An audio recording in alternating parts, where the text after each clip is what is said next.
Students who got detention for using sign language in the hallways? What happened? The assistant principal held up her phone, showing me the video she'd recorded of my conversation with my brother in the parking lot after school. We'd been signing about our mother's dialysis appointment and whether I could drive her Thursday morning. Mrs. Kovacs rewound it twice, freezing on clear frames of my hands forming words in American Sign Language, then asked if I understood why this was a problem. I stared at her, genuinely confused, because we'd been standing next to my car, not disrupting anyone, discussing our mother's kidney failure in the only language that felt natural when talking about something that scared us. She tapped her phone screen and said the parking lot was school property, which meant the communication policy applied everywhere, and signing violated the verbal interaction standards outlined in the student handbook. I'd read that handbook cover to cover 3 times since freshman year and never saw anything about sign language being prohibited. She pulled out a printed page with a highlighted section about maintaining appropriate audible communication in all school spaces to ensure safety and inclusion. The interpretation was such a stretch it felt deliberate, but she'd already written up the detention slip before calling me into her office. My name is Caleb Morrison, and I spent my entire childhood as a bridge between 2 worlds. My parents are both deaf, capital D, meaning they're part of deaf culture and consider American Sign Language their primary language. They can read lips to some extent and vocalize when absolutely necessary, but signing is how they think, joke, argue, and express themselves fully. I'm a Coda, a child of deaf adults, which means I've been interpreting since I could form sentences.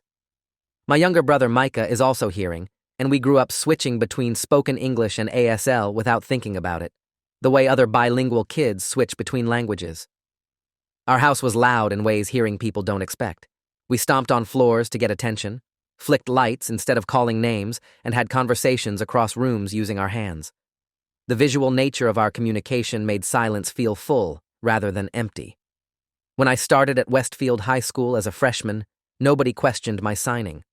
I'd interpret for my parents at conferences, sign with Micah between classes, and help other deaf students navigate the building.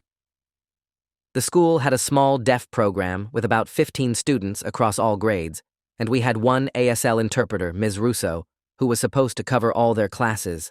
She was competent, but spread impossibly thin, often arriving late to classes or missing them entirely when scheduling conflicts arose. The deaf students learned to rely on each other and on hearing students who signed, creating an informal support network that the administration seemed content to ignore as long as nobody complained. The communication policy appeared during my junior year when Principal Brennan announced a new initiative called Clear Voice Standards. He framed it as a safety measure, claiming that verbal communication ensured everyone could hear emergency announcements and prevented misunderstandings that could lead to conflicts. The policy required all student interactions on school property to be conducted in spoken English at a volume that could be reasonably heard by staff members within normal proximity. Exceptions would be made for students with documented disabilities and assigned interpreters during instructional time, but casual signing between students was discouraged in favor of verbal communication. The language was bureaucratic enough that most students didn't immediately understand what it meant. I understood perfectly. They were trying to eliminate signing in hallways, cafeterias, and common spaces under the guise of safety and inclusion. The irony of calling it an inclusion policy while specifically excluding deaf communication methods made me furious, but I was 17 and didn't know how to fight administrative doublespeak. The policy went into effect on a Monday in October, and enforcement started immediately. Teachers and hall monitors received clipboards and were instructed to document any instances of nonverbal communication that violated the standards. I watched a hall monitor approach 2 deaf sophomores, Lila Brenner and Jordan Kim, who were signing about their chemistry homework near the lockers. The monitor, some parent volunteer who probably didn't know any sign language, told them to stop using hand gestures and speak normally. Lila tried explaining they were deaf and this was their language, but the monitor insisted they could read lips and should vocalize like other students. Jordan got written up when he refused to stop signing, his first strike under the new policy accumulating before the week ended. The documentation system worked on a 3-strike model identical to the language policy I'd heard about at other schools. First offense meant a warning and a meeting with the student's counselor about communication expectations. Second offense resulted in detention, and a behavior contract outlining acceptable communication methods. Third offense triggered a suspension and potential expulsion hearing for willful defiance of school policies. Every violation went into the student's permanent file with notes about failure to comply with institutional standards. The deaf students were terrified because their entire mode of communication had been criminalized overnight. They couldn't casually chat between classes, make plans for lunch, or vent about teachers without risking punishment. The policy forced them to either vocalize, which many couldn't do clearly or comfortably, or remain silent and isolated throughout the school day. I started getting stopped by hall monitors within the first week for signing with Micah. We'd been discussing our mother's medical situation, coordinating rides to dialysis appointments, and who would stay home if she felt too sick to be alone. A monitor I didn't recognize approached us and said we needed to speak out loud or stop talking. I explained we were discussing private family medical information and preferred to sign, but she said privacy concerns didn't override school policy. She wrote both of us warnings for first-time violations and suggested we text each other instead of signing if we needed to communicate privately. The suggestion was absurd because texting while walking in hallways was also prohibited under the school's phone policy, but pointing out the contradiction would have escalated the situation. My parents didn't understand the full scope of the policy at first because the school never bothered translating the announcement into ASL or providing any materials accessible to deaf families. They sent home a letter in English explaining the clear voice standards as a safety enhancement, but nothing about the punishment system or how it would specifically impact deaf students and Codas. When I tried explaining it to my parents that night, my father got angry and started signing rapid questions about whether the school understood deaf people existed. My mother was quieter but worried, asking if this meant I'd get in trouble for interpreting for them during school events. I didn't have good answers because the policy seemed designed to be vague enough that administrators could enforce it however they wanted. The selective targeting became obvious quickly. Hearing students who used gestures while talking, pointed at things, or gave thumbs-up signs never got written up. But any student using ASL, even single signs mixed with speech, attracted immediate attention from monitors. The deaf students started getting pulled aside constantly, interrupted mid-conversation, and told to find alternative communication methods. Jordan received his second strike before Halloween for signing in the cafeteria during lunch. He'd been explaining something about the chemistry lab to another student, and a lunch monitor recorded him on her phone as evidence. The video became part of his disciplinary file, showing him using clear ASL to discuss a school assignment with a peer. The absurdity of punishing academic communication would have been funny if the consequences weren't so serious. I made it through October without additional violations by becoming hypervigilant about my surroundings before signing. I'd scan for hall monitors, check sightlines to administrators' offices, and only sign with Micah in corners or alcoves where we were less visible. The constant surveillance mindset was exhausting and made me feel like a criminal for using my family's language. My grades started slipping because I was spending mental energy on avoiding detection rather than focusing on coursework. My chemistry teacher, Mr. Nakamura, noticed I was distracted and asked if everything was okay at home. I explained about the communication policy and how it was affecting my ability to help coordinate my mother's care. He listened thoughtfully and said he'd see what he could do, but I didn't expect anything to change. Teachers had limited power against administrative policies, and most seemed reluctant to challenge Brennan's initiatives. The policy created a weird social hierarchy, where hearing students who didn't sign had complete freedom, while Codas and deaf students lived under constant threat. I started avoiding the deaf students I'd previously helped because being seen signing with them would draw attention from administrators. The guilt of abandoning them ate at me, but I couldn't risk getting suspended during college application season. My SAT scores were strong and my GPA was good enough for state schools, but a suspension for defying school policies would require explanation in supplemental essays. The whole situation felt designed to make us choose between our identity and our future. Micah got his second strike in early November, when a substitute teacher caught him signing with me near the library. We'd been discussing whether to cancel our mother's afternoon appointment because she'd been vomiting all morning and couldn't keep down her medications. The substitute didn't speak to us first, just recorded a video and sent it to the office as evidence of policy violation. Micah had to serve detention that afternoon, which meant I had to take our mother to dialysis alone while he wrote an essay about the importance of verbal communication for school safety. He came home furious, showing me the essay prompt that asked him to explain how speaking out loud prevented accidents and promoted inclusivity. The doublethink required to write that essay while knowing the policy actively excluded deaf students and their families made him physically sick. He wrote what the administration wanted to hear, regurgitating their talking points about safety and audible warnings, but his handwriting got messier toward the end from anger and frustration. I helped him edit it into something acceptable, both of us hating every word we crafted to satisfy their discriminatory requirements. My counselor, Dr. Adrian Felton, called me in for a meeting the next week to discuss my first warning and ensure I understood the communication expectations. He was new to the school that year, hired from some suburban district, and clearly didn't understand deaf culture or why the policy was problematic. He started by asking about my home life and whether I faced challenges communicating with my parents. The question revealed his fundamental misunderstanding. I didn't face challenges. We communicated perfectly fine in ASL. The challenge was the school forcing me to abandon my language during school hours. I tried explaining that ASL was my first language, the one I used for emotional conversations and family discussions, and switching to spoken English for everything felt unnatural and exhausting.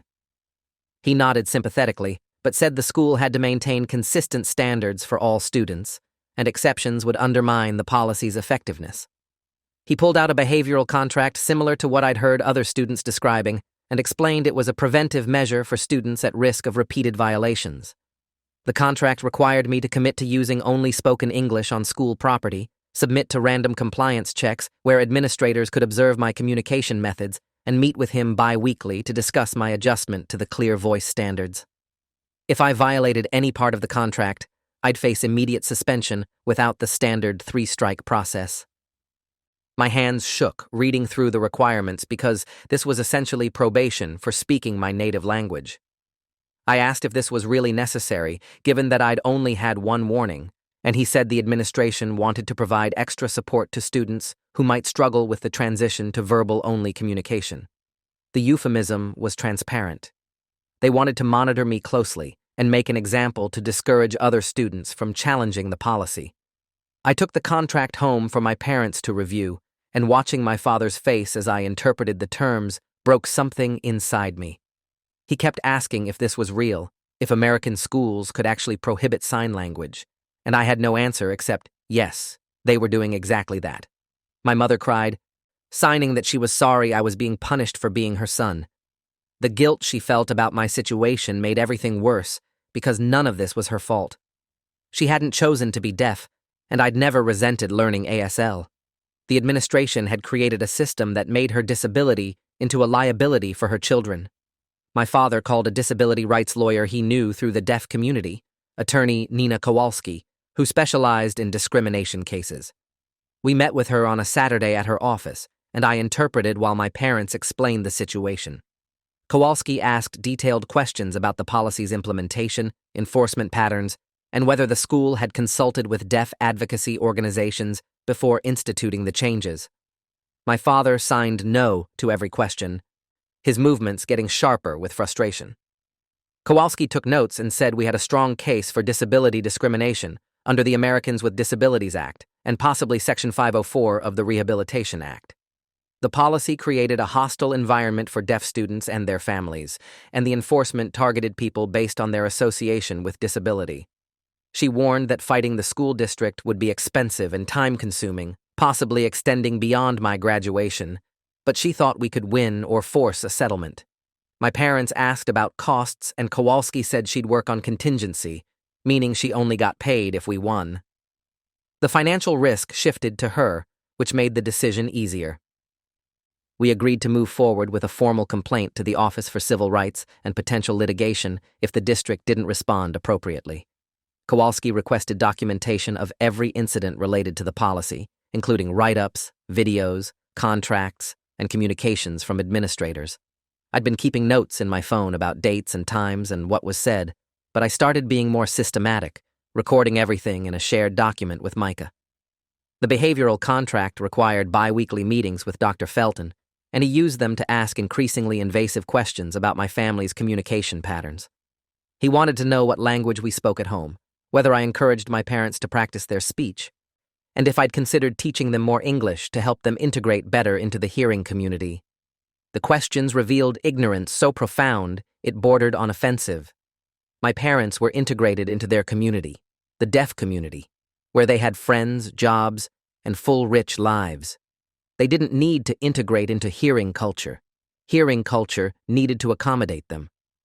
I gave minimal answers that technically satisfied his questions without revealing anything real about my family, but refusing to engage more fully made him note in my file that I was resistant to support services. The documentation created a narrative where I was the problem, a struggling student who needed intervention, rather than someone navigating an unjust policy. The distortion made me feel violated in ways I couldn't articulate.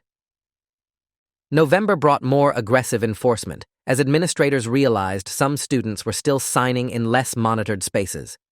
They started stationing hall monitors in bathroom corridors, near the parking lot exits, and in stairwells where students previously felt safe.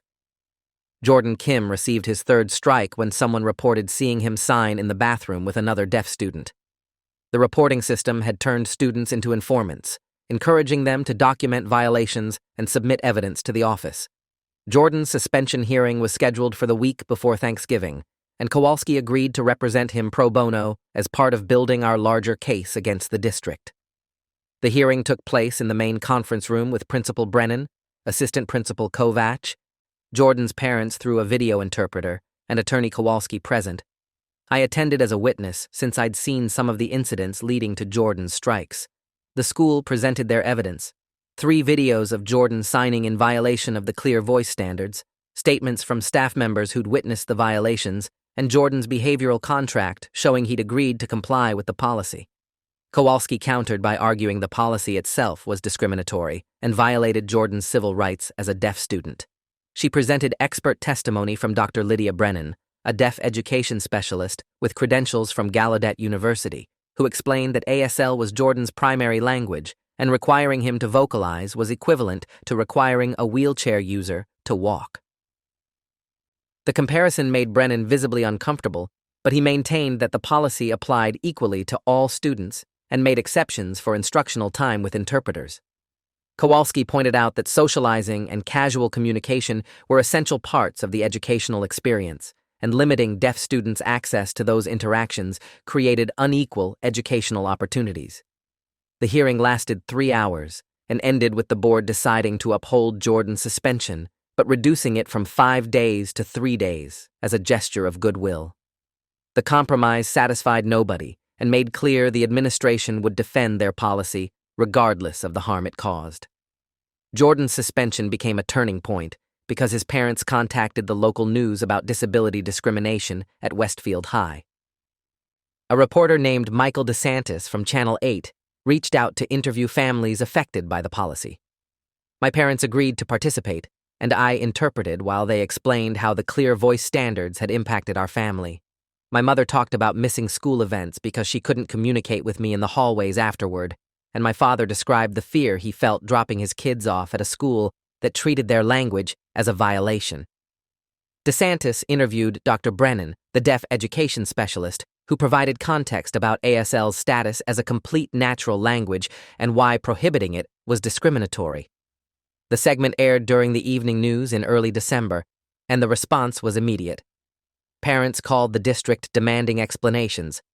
Disability rights organizations issued statements condemning the policy, and the state education department announced they'd be reviewing Westfield's compliance with federal disability laws. Principal Brennan sent an emergency email to all families claiming the news story had mischaracterized the policy, and the school remained committed to serving all students equitably. The corporate language fooled nobody, and the backlash intensified. Teachers started a petition asking the administration to reconsider the clear voice standards, and several staff members submitted formal complaints about being required to enforce discriminatory rules. The pressure created cracks in the administration's unified front, with some staff members quietly admitting they'd never agreed with the policy, but felt powerless to challenge it. The district hired an outside consultant, Dr. Angela Torres, an educational equity specialist with 20 years of experience reviewing discriminatory policies. She spent 2 weeks interviewing students, parents, and staff, observing policy enforcement, and reviewing documentation of violations.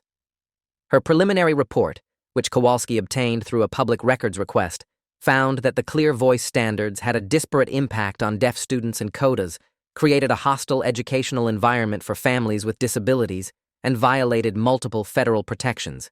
She recommended immediately suspending enforcement while the district developed comprehensive accommodations for deaf students and their families. The report also noted that the school had failed to conduct any impact assessment before implementing the policy and had not consulted with deaf advocacy organizations or disability rights experts. The procedural failures compounded the discriminatory nature of the policy itself. Dr. Torres's findings gave our legal case substantial credibility, and Kowalski filed an expanded complaint with the OCR, including testimony from 12 students and 5 families affected by the policy. The complaint requested a full investigation, mandatory training for all staff on deaf culture and disability rights, revision of all communication policies, and compensatory services for students who'd been suspended or otherwise harmed. My mother's health deteriorated in December, and she ended up hospitalized with complications from kidney disease. The hospital was 30 minutes from school, and I needed to leave campus during lunch to visit her before afternoon appointments. I explained the situation to Dr. Felton and requested permission to leave campus for family medical emergencies, but he said leaving school property violated attendance policies unless I had documented excused absences. Getting excused required submitting absence requests 24 hours in advance, which was obviously impossible for emergencies. I asked what I was supposed to do if my mother's condition worsened during school hours, and he suggested I have another family member handle it since I needed to focus on my education. The callousness of that suggestion made me realize the administration saw my family as an obstacle to my success rather than a reason to show flexibility. On a Wednesday afternoon, the hospital called during chemistry class saying my mother had taken a serious turn and I needed to come immediately. I asked Mr. Nakamura for permission to leave, and he wrote me a pass without hesitation, telling me to go and not worry about the lab. I drove to the hospital, my hands shaking on the wheel, terrified I'd arrive too late. My mother stabilized after several hours, but the scare left our whole family rattled.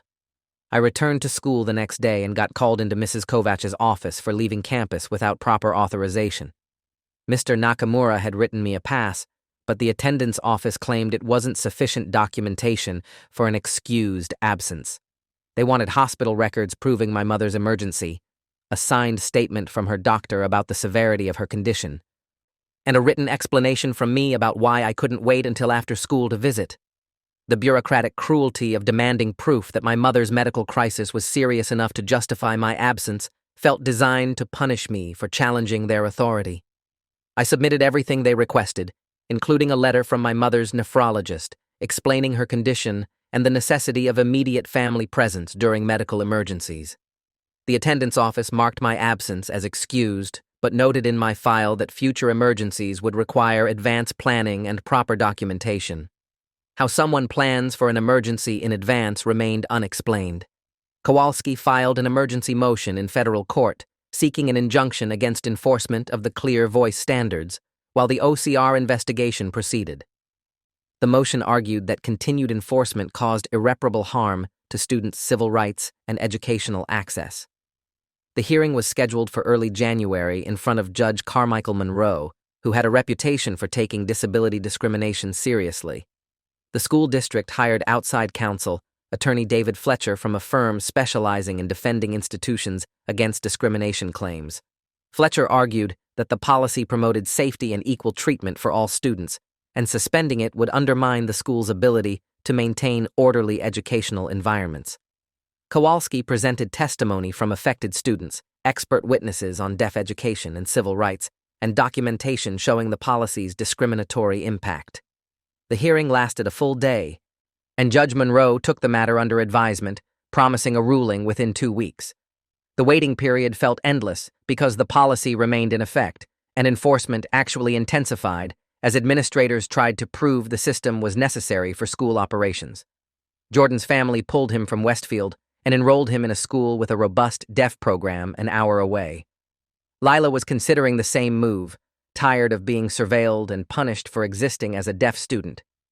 The exodus of deaf students proved the policy was working exactly as intended, pushing out students the administration saw as difficult or requiring too many accommodations. Judge Monroe issued his ruling on the injunction in mid-January, and it was more comprehensive than we'd hoped. He found that the clear voice standards likely violated the Americans with Disabilities Act, Section 504, and the First Amendment rights of students to use their native language. He granted a preliminary injunction immediately halting enforcement of the policy and requiring the district to develop new communication guidelines in consultation with deaf advocacy organizations and disability rights experts. The ruling included specific findings about how the policy created unequal educational access, violated the civil rights of students with disabilities and their families, and was implemented without proper assessment of discriminatory impact. Monroe also ordered the district to expunge all disciplinary records related to signing violations from student files and provide compensatory services to students who'd been suspended. The decision was a complete victory, and news outlets covered it as a landmark ruling on disability rights in education. My mother cried when I interpreted the ruling for her, signing that she'd been so scared I'd lose my education because of her disability. I told her the policy was never about her. It was about administrators who didn't understand or care about deaf culture. Principal Brennan sent a terse email to all families announcing the court's decision and the immediate suspension of the clear voice standards. He claimed the school had always been committed to serving diverse populations and looked forward to working with advocacy groups to develop better policies. The revisionist history made my blood boil because he'd spent months defending the discriminatory policy and attacking students who challenged it. The school board held public meetings about developing new communication guidelines, and Kowalski ensured deaf community members were included in every discussion. The resulting policy recognized ASL as a legitimate language with equal status to English, prohibited discrimination based on communication methods, and required staff training on deaf culture and disability rights. Implementation wasn't perfect, and some staff members remained resistant, but the climate improved dramatically. Deaf students could sign freely without fear of punishment, and Codas like me could use our family language without being monitored constantly. My behavioral contract was voided as part of the court order, and Dr. Felton's invasive questions about my family stopped. He actually apologized during our final meeting, saying he hadn't understood the full impact of the policy and regretted his role in enforcing it.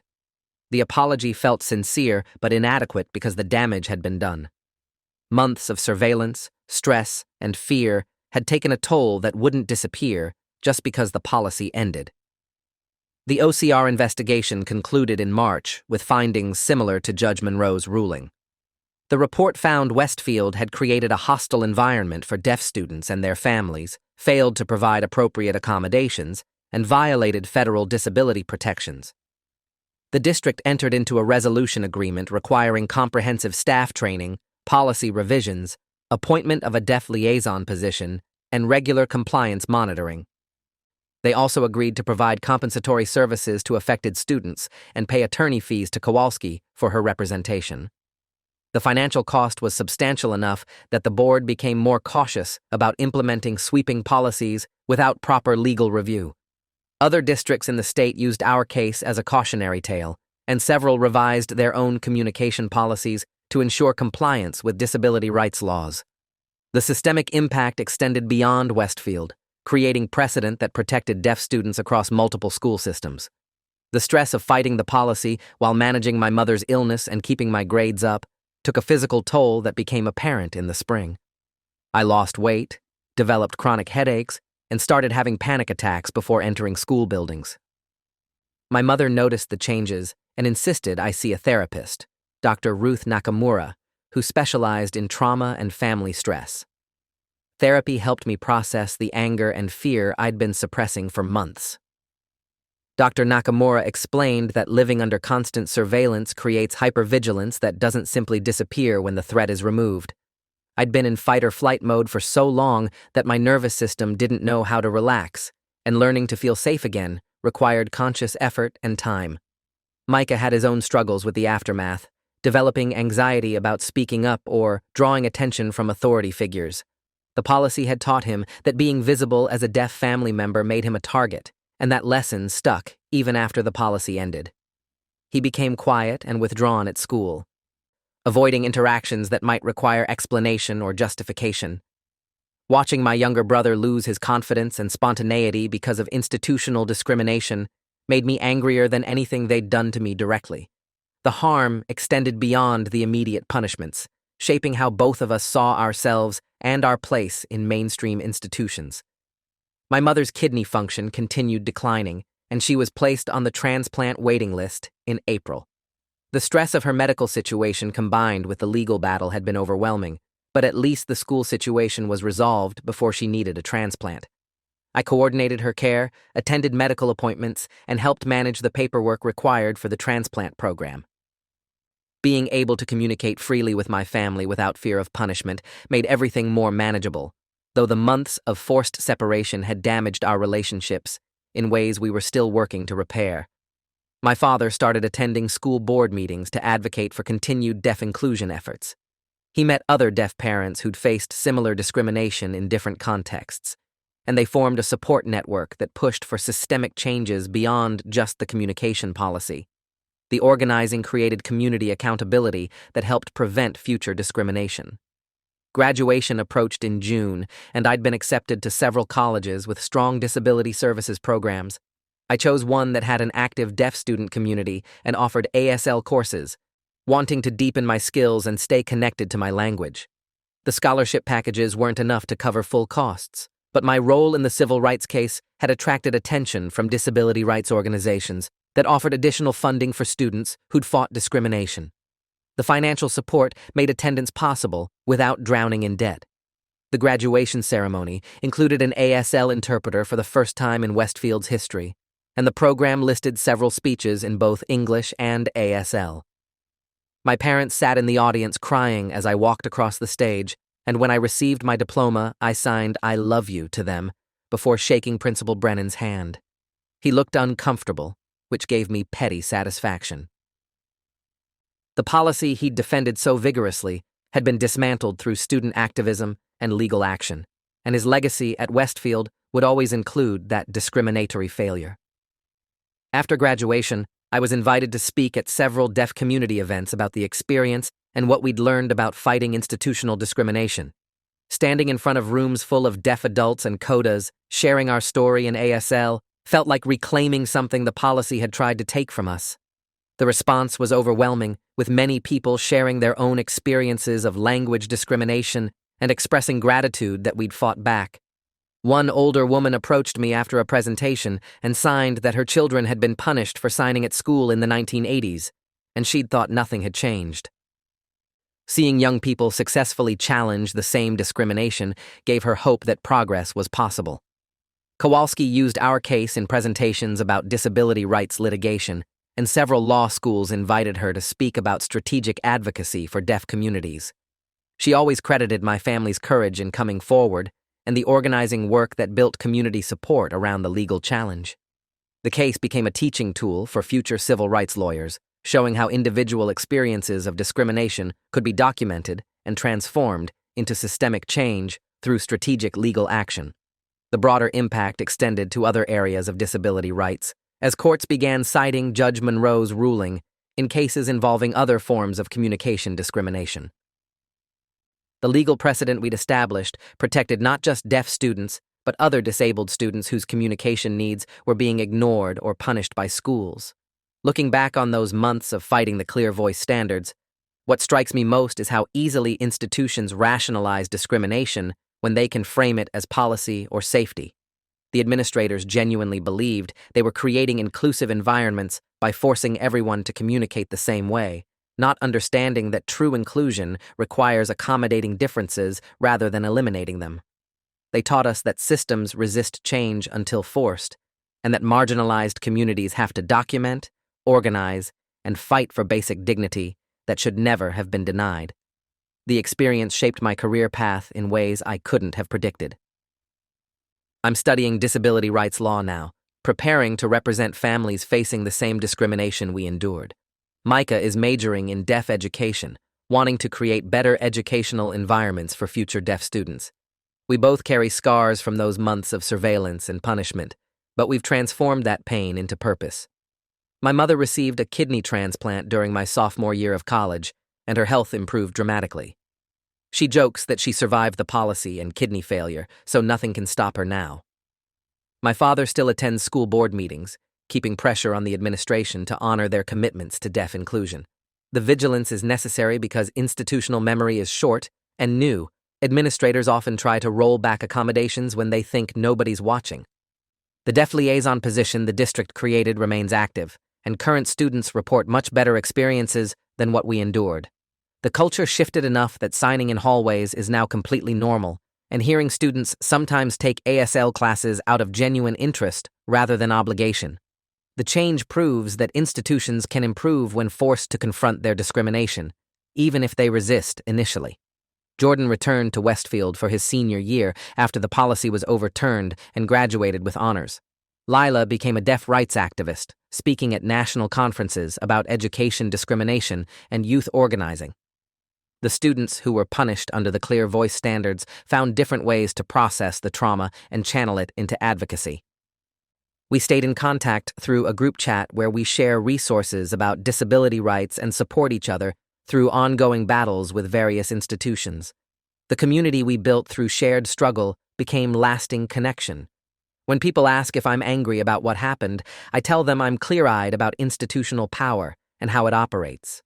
The anger transformed into strategic focus on changing systems that harm disabled people and their families. The policy tried to erase part of who we were, but instead it taught us how to fight for our full humanity. That's not the lesson administrators intended, but it's the one that mattered. If you made it this far, hit like. You've earned it.